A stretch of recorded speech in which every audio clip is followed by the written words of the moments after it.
സുഹൃത്തുക്കളെ നമസ്കാരം. പുതിയൊരു വീഡിയോയിലേക്ക് എല്ലാവർക്കും സ്വാഗതം. സർക്കാർ ഓഫീസിലെ റീൽ ചിത്രീകരണം, അതായത് നമ്മളെല്ലാവരും കണ്ടതാണ്. ഏതോ ഒരു ഞായറാഴ്ച കുറച്ച് ഉദ്യോഗസ്ഥർ വന്നിട്ട് അവിടെ നിന്ന് റീൽസൊക്കെ ചിത്രീകരിച്ച് ഫയലൊക്കെ കൊണ്ട് അങ്ങോട്ടും ഇങ്ങോട്ടും ഓടുന്നതൊക്കെ നമ്മൾ കണ്ടു.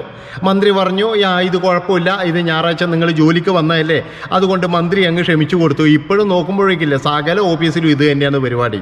അതായത് സകല ഓഫീസിലും ഈ തോന്നിയവാസം. അതായത് നിങ്ങൾക്ക് റീൽസ് ചിത്രീകരിക്കണമെന്നുണ്ടെങ്കിൽ സാധാരണക്കാരൻ്റെ നികുതി പണം കൊണ്ട് ശമ്പളം തന്നിട്ട് നിന്നെയൊക്കെ അവിടെ റീൽസ് ചിത്രീകരിക്കാനല്ല അവിടെ വെച്ചിരിക്കുന്നത്. നിനക്കൊക്കെ റീൽസ് ചിത്രീകരിക്കണമെന്നുണ്ടെങ്കിൽ ഒരു കാര്യം ചെയ്യണം, പോയിട്ട് പുറത്ത് എവിടെയെങ്കിലും പോകണം, ഇല്ലെങ്കിൽ ഒരു കാര്യം ചെയ്യണം, അതായത് ലീവ് എടുത്തിട്ട് പോകണം. അതാണ് വേണ്ടത്. അല്ലാതെ ഇമാതിരി തോന്നിയ വാസം, അതായത് ഏതവൻ പറഞ്ഞു കഴിഞ്ഞാലും വളരെ മോശമായ ഒരു കാര്യം തന്നെയായത്.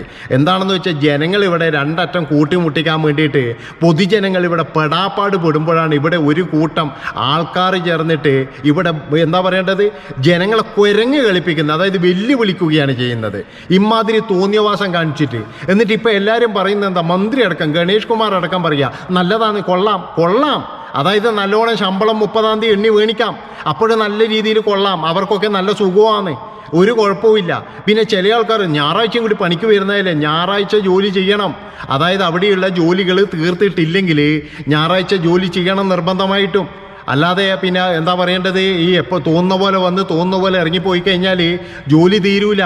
പിന്നെ മറ്റൊരു കാര്യം എന്ന് പറയുന്നത്, ഒരുപാട് ആൾക്കാർ ഈ സർക്കാർ ഓഫീസിലൊക്കെ പോയിട്ട് ഇങ്ങനെ കാത്തു കെട്ടി കിടക്കാറുണ്ട്, ഒരുപാട് സമയം കാത്തു കെട്ടി കിടക്കാറുണ്ട്. അപ്പോഴാണ് ഇവന്മാരുടെ ഈ റീൽസും കൊണ്ട് വന്നിരിക്കുന്നത്. അതിനാണെങ്കിൽ ഒരുപാട് പേര് അവരുടെ സമ്മർദ്ദം കുറക്കണം. മാങ്ങാത്തൊലി സമ്മർദ്ദമാണുള്ളത്. അവർക്ക് എന്ത് സമ്മർദ്ദമാണുള്ളത്? അവർക്കൊരു സമ്മർദ്ദവും ഇല്ല.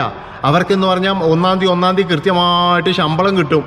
അത് വാങ്ങിക്കേണ്ട ഒരു സമ്മർദ്ദം മാത്രമേ അവർക്കുള്ളൂ, അല്ലാതെ വേറെ ഒരു ഇതുമില്ല. ഞാൻ ഈ സർക്കാർ ജോലിനെ കുറ്റം പറയുന്നൊന്നുമല്ല, പക്ഷേങ്കിൽ തോന്നിയവാസം കാണിക്കരുത്. തോന്നിയവാസം കാണിക്കേണ്ട ഇടം ഇതല്ല. ഈ തോന്നിയവാസം കാണിക്കേണ്ട ഇടം എന്ന് പറഞ്ഞു കഴിഞ്ഞാൽ വെളിയിലാണ്.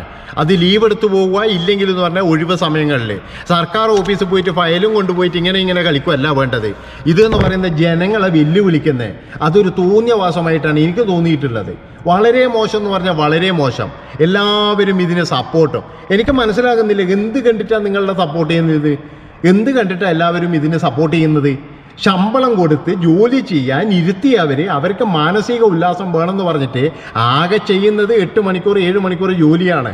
അതുപോലും മര്യാദയ്ക്ക് ചെയ്യാൻ കഴിയാതെ അവിടെ കിടന്നിട്ട് ഇങ്ങനെ റീൽസ് എന്ന് പറയുന്ന ഒരു സംഭവം എടുത്തിട്ടിട്ട് ജനങ്ങളെ അങ്ങ് വെല്ലുവിളിച്ചിരിക്കുകയാണ് കുറേ എണ്ണം വന്നിട്ട് അവിടുന്ന്. അതിനാണെങ്കിൽ ഭയങ്കരമായ കയ്യടിയും. ഒരു കാര്യം, ഈ കയ്യടിപ്പിക്കാൻ പറയുന്ന കുറേ ടീമുകളുണ്ട്. ഇന്ന് ഗണേഷ് കുമാർ വന്നിട്ട് പറഞ്ഞു, അവർ വെള്ളമൊന്നും അടിച്ചിട്ടില്ലല്ലോ, ഒരു ഡാൻസ് അല്ലേ, കളിച്ചോട്ടെ എന്ന് പറഞ്ഞു. മിസ്റ്റർ ഗണേഷ് കുമാർ, ആദ്യം എന്ന് പറഞ്ഞു കഴിഞ്ഞാൽ ഈ ഗവൺമെൻറ് ജോലിക്കാർ എന്ന് പറയുന്നൊരു സംഭവം ഉണ്ടല്ലോ, അവർ മര്യാദയ്ക്ക് ജോലി ചെയ്യാൻ വേണ്ടത്, അതാണ് ആദ്യം വേണ്ടത്. അല്ലാതെ ഇമാതിരിത്വം അവർക്ക് മാനസിക ഉല്ലാസത്തിന് വേണമെന്നുണ്ടെങ്കിൽ അവരാ മാറാലിയൊക്കെ ഒന്ന് വൃത്തിയാക്കട്ടെ, മാറാല് വൃത്തിയാക്കാം. അതുപോലെ അവരുടെ ഈ പിന്നെ ചുറ്റുപാടുമുള്ള കാടും പടലും വെട്ടാം. ഇതൊക്കെ ചെയ്തൂടെ? ചില സ്ഥലത്തൊക്കെ പോയി കഴിഞ്ഞാൽ കാട് പിടിച്ച് കണ്ടിട്ടുണ്ടെങ്കിലേ, അതായത് ഒരു സൈഡ് മുഴുവൻ അങ്ങ് കാടും ചണ്ടിയും ചപ്പുമായിട്ട് ഇങ്ങനെ കിടക്കലാണ്. അതൊന്നും വൃത്തിയാക്കാൻ ഇവന്മാർ ഒറ്റൊരുത്തന്മാർ നിൽക്കൂല. ഏതെങ്കിലും ഒരു ഞായറാഴ്ച വന്നിട്ട് ഇവന്മാർ അത് വൃത്തിയാക്കാൻ നിൽക്കുമോ? ഒരുത്തനും നിൽക്കൂല അവിടുന്ന്. അപ്പോഴാണ് ബാബാ സുരേഷിനെ വിളിക്കുക. എന്തിനാണെന്നറിയില്ല, അതിൻ്റെ ഉള്ളിൽ പാമ്പ് ഒന്ന് കൂടും. ഈ പാമ്പിനെ പിടിക്കാൻ വേണ്ടിയിട്ട് പല തവണയും ഈ ബാബാ സുരേഷ് അതുപോലെ പാമ്പിനെ പിടിക്കുന്ന മറ്റുള്ളവരൊക്കെ വന്നിട്ട് പാമ്പിനെ പിടിച്ച് ഒഴിവാക്കൽ. എന്നാലും ഇതൊന്നും ക്ലീൻ ചെയ്യില്ല. അങ്ങനെയുള്ള ആൾക്കാരാന്ന് വന്നിട്ട് ഈ റീൽസ് എന്ന് പറയുന്ന ഒരു സംഭവം ഇനി അങ്ങോട്ട് പോവുകയാണെങ്കിൽ സർക്കാർ ഓഫീസുകൾ എന്താ പറയേണ്ടത്, തോന്നിയവാസം കളിക്കുന്ന സ്ഥലമാവുന്നേ ഞാൻ പറയുന്നുള്ളൂ. അതായത് ഇമാതിരി ഇത് ജനങ്ങൾ ഒരുപാട് ബുദ്ധിമുട്ടിലാണ്. അതാണ് മനസ്സിലാക്കേണ്ടത്. പഴയ കാലമല്ല. ഇന്ന് ജനങ്ങളൊക്കെ എന്ന് പറഞ്ഞു കഴിഞ്ഞാൽ പട്ടിണിയും പരിവട്ടവുമാണ് ഇന്ന്. എന്നിട്ട് അവരുടെ മുന്നിൽ വെച്ചിട്ടാണ് ഈ കോപ്രായങ്ങൾ. നമ്മൾ കണ്ടതല്ലേ, കൊറോണ കാലത്ത് എന്ന് പറഞ്ഞാൽ എല്ലാവർക്കും കഷ്ടകാലം തന്നെയായിരുന്നു. പക്ഷേ ഗവൺമെൻറ് ഉദ്യോഗസ്ഥർക്ക് നല്ല സുഖമായിരുന്നു. അവരെ സംബന്ധിച്ചിടത്തോളം എന്ന് പറഞ്ഞു കഴിഞ്ഞാൽ ഒരു ജോലിയും ചെയ്യേണ്ട, അവർക്ക് മാസാമാസം കൃത്യമായിട്ട് സാലറിയും കിട്ടും, ഇതൊക്കെ കിട്ടും. അവരെ സംബന്ധിച്ചിടത്തെന്ന് പറഞ്ഞാൽ ജീവിതം എന്ന് പറഞ്ഞാൽ വളരെ സുഖമാണ്. ഇനി അത് കഴിഞ്ഞാൽ പെൻഷനായിട്ടും നല്ല സുഖമാണ്. പക്ഷേ ഇതൊക്കെ കണ്ട് ഓരോരോ ആവശ്യത്തിന് പോകുന്ന സാധാരണക്കാരനില്ലേ, അവനെ അവിടെ നിർത്തിക്കലും അതുപോലെ തന്നെ അവൻ്റെ ആവശ്യങ്ങൾ പിന്നെ എന്നാൽ നിറവേറ്റി കൊടുക്കാതിരിക്കുകയും ചെയ്യുന്നതൊക്കെ എന്ന് പറഞ്ഞാൽ വളരെ മോശം തന്നെയാണ്. ഇപ്പോൾ ചില സമയത്തൊക്കെ നമ്മൾ കാണുന്നില്ല, ഫയല് നീങ്ങുന്നില്ല, അത് നീങ്ങുന്നില്ല എന്നൊക്കെ പറയുന്നത്. എന്നിട്ട് യോമാർ ഈ തോന്നിയവാസം ഇങ്ങനെയുള്ള കാര്യങ്ങൾ കളിക്കുന്നത്. ഇതിനൊക്കെ കുറേ ആൾക്കാർ ഭയങ്കരമായിട്ട് സപ്പോർട്ടും ഈ സപ്പോർട്ട് ചെയ്യുന്നത് എന്തിനാണെന്ന് എനിക്ക് മനസ്സിലാകുന്നില്ല. ഇത് സാധാരണക്കാരല്ലേ ഇവന്മാർക്കല്ലേ ശമ്പളം കൊടുക്കാൻ വേണ്ടിയിട്ട് ഇവിടെ നികുതി അടക്കുന്നത്? ഈ നികുതി പണവും വാങ്ങിച്ചുകൊണ്ട് നികുതി പണം എന്ന് പറഞ്ഞിട്ട് ഇപ്പം കുറേ എണ്ണം വരും. ഉള്ള കാര്യം പറയാം, നമ്മൾ എന്തിനാണ് ഒരു സർക്കാർ ഓഫീസിലെ ആൾക്കാരെ ആക്കുന്നത്? അവിടെ നല്ല രീതിയിൽ ജോലി ചെയ്യുക, ആ ജോലി തീർക്കുക, അത് പോവുക, അതിനു വേണ്ടിയിട്ടാണ്. അല്ലാതെ അവിടെ കിടന്നിട്ട് ഈ പിന്നെ എന്താ പറയേണ്ടത്, ഇതിന് വേണ്ടിയിട്ടല്ല, ഈ ഡാൻസിന് വേണ്ടിയിട്ടല്ല. ഡാൻസിന് നിങ്ങൾക്ക് സമയം കണ്ടെത്തിക്കോ. നിങ്ങളൊരു കാര്യം ചെയ്തോ, വൈകുന്നേരം 5 മണി എന്ന് പറയുമ്പോൾ നിങ്ങൾ ഓടൂലേ? വീട്ടിലേക്ക് പോകണ്ട, എല്ലാവരും നേരെ വല്ല പാടത്തേക്കോ ഇല്ലെങ്കിൽ എന്ന് പറയുന്നത് ഏതെങ്കിലും ഒരു ഗ്രൗണ്ടിലേക്കോ പോയിക്കോ, അവിടെ പോയിട്ട് റീൽസ് എടുക്കോ, ഇല്ലെങ്കിൽ എന്ത് വേണമെങ്കിലും ചെയ്തോ. പക്ഷേ സർക്കാർ ഓഫീസിൽ തോന്നിവാസം പാടില്ല. പിന്നെ ചില സ്ഥലത്തൊക്കെ ഇതാണ് സർക്കാർ ഓഫീസിൽ പൂജ. ആലോചിച്ച് നോക്കണം, ഈ പൂജയൊക്കെ സർക്കാർ ഓഫീസിൽ എന്തിന്? അതെനിക്ക് മനസ്സിലാകുന്നില്ല. അവിടെ എന്ന് പറയുന്നത് ഒരു ഇതിന് മാത്രമാണോ പൂജയൊക്കെ ചെയ്യേണ്ടത്? ഇതിനിടയ്ക്ക് സർക്കാർ ഓഫീസിൽ എവിടെ ഒരു പിന്നെ സ്കൂളിൽ പൂജ നടത്തിയിട്ട് കുറേ ആളെ സസ്പെൻഡ് ചെയ്തിട്ട് കേട്ടിന്. ആലോചിച്ച് നോക്കണം, ഇമാതിരി തോന്നിവാസമാണ് നടക്കുന്നത്. അപ്പോൾ ഇതൊക്കെ എല്ലാം അംഗീകരിച്ച് കൊടുത്തു കഴിഞ്ഞാൽ എന്ന് പറഞ്ഞാൽ ഇവിടെ എന്തൊക്കെയോ സംഭവങ്ങൾ നടക്കും. അതുകൊണ്ട് ഒരു കാരണവശാലും ഈ റീൽസുകാരുടെ ഇങ്ങനെ ഈ കയറൂരി വിടരുത്. കാരണം റീൽസ് അവർ കളിച്ചോ, അവരുടെ വീട്ടിലോ ഇല്ലെങ്കിൽ വേറെ എവിടെയെങ്കിലും പോയിട്ട് അവർ റീൽസ് കളിച്ചോ. സർക്കാർ ഓഫീസിൽ തോന്നിവാസം കളിക്കരുത്, അത് വളരെ മോശമാണ്.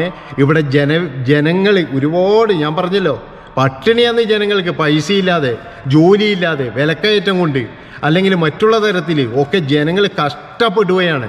അപ്പോഴാണ് ഈ ഇമാതിരി ഒരു എന്താ പറയേണ്ടത് തോന്നിവാസത്തിന് അതെല്ലാവരും കൂട്ടും. അതാണ് എല്ലാ രാഷ്ട്രീയക്കാരും അത് ഭയങ്കര കേട്ടോ സംഭവമാണ്. ഇവരൊക്കെ ഇങ്ങനെ കഴിവുള്ളവരാണോ? ആ കഴിവുണ്ടെങ്കിൽ ആ കഴിവോടെ അങ്ങ് പോയിക്കോട്ടെ. എന്തിനാണ് ഇവരെയൊക്കെ ഈ സർക്കാർ ഓഫീസിൽ പിടിച്ചു നിർത്തുന്നത്? സർക്കാർ ഓഫീസിൽ കയറി വന്നു കഴിഞ്ഞ് പഞ്ചിങ് ചെയ്ത് കഴിഞ്ഞാൽ പിന്നെ അവൻ എന്ന് പറയുന്നത് അവിടെ ജോലിയിലായിരിക്കണം. എല്ലാവരും അങ്ങനെയാണ് ചെയ്യുന്നത്. ഇപ്പോൾ പിന്നെ എവിടെയെങ്കിലും പോയിട്ട് ഒരു നാടൻ പണിയെടുക്കുന്നവനോ പറയുന്ന ഞാനും വന്ന റീൽസ് കളിക്കട്ടെ എന്ന് പറഞ്ഞാൽ അവിടെ വിടുവോ? നാടൻ പണിയെടുക്കുന്ന ഇല്ലെങ്കിൽ ഒരു പിന്നെ കല്ല് കൊത്താൻ പോകുന്നവൻ ഇല്ലെങ്കിൽ കെട്ടിടം പണിയെടുക്കുന്നവൻ അവൻ പറയുന്നത് ഞാൻ റീൽസ് കളിക്കട്ടെ എന്ന് പറഞ്ഞാൽ അവിടുത്തെ മുതലാളി വിടുവോ? ഒരിക്കലും വിടില്ല.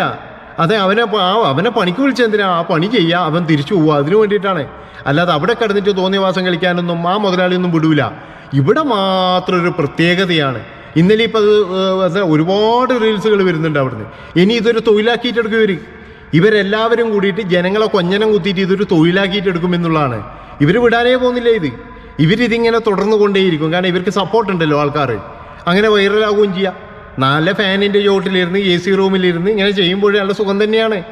പക്ഷേ വെളിയിലിറങ്ങി കഷ്ടപ്പെടുന്ന മനുഷ്യന്മാർക്ക് ഇതൊന്നും ഒരു സുഖമല്ല. അവരുടെ ആവശ്യങ്ങൾ, അവരുടെ കാര്യങ്ങൾ പെട്ടെന്ന് നിറവേറ്റാനുള്ള കാര്യങ്ങൾ നോക്കുക.